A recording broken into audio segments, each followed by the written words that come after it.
tuloy-tuloy pa rin daw ang fuel subsidy para sa mga tsuper sa kabila ng oil price rollback. Para sa update, magbabalita si Mobile Journal Francis Rivera. Francis.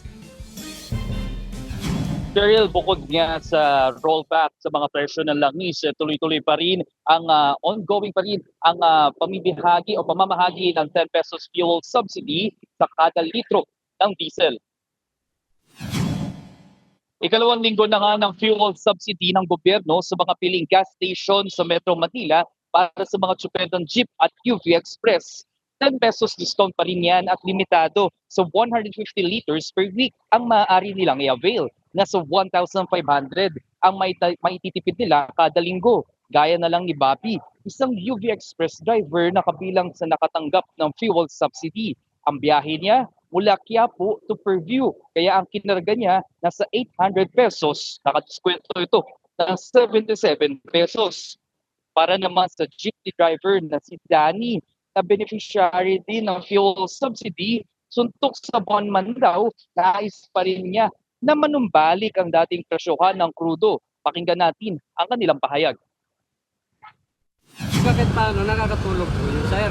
Dahil kahit paano nababawasan yung presyo ng diesel. Kita namin, 500 na lang, maghapon na. Maghapon na yun. Ilang oras yun? 16 hours. Isang pa rin siya, 5,000. Isang araw lang, ubus na eh.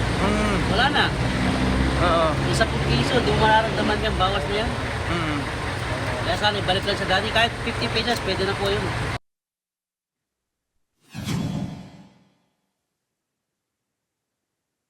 Kasabay pa rin ito, Cheryl, nagsabi na ang Department of Energy na magtatakda sila ng price limit sa produktong petrolyo. Mandatory raw ang pagsunod dito ng mga gas companies at may penalty raw sa mga lalapag. Tuloy-tuloy rin ang delivery ng supply ng langis sa bansa ngayong araw.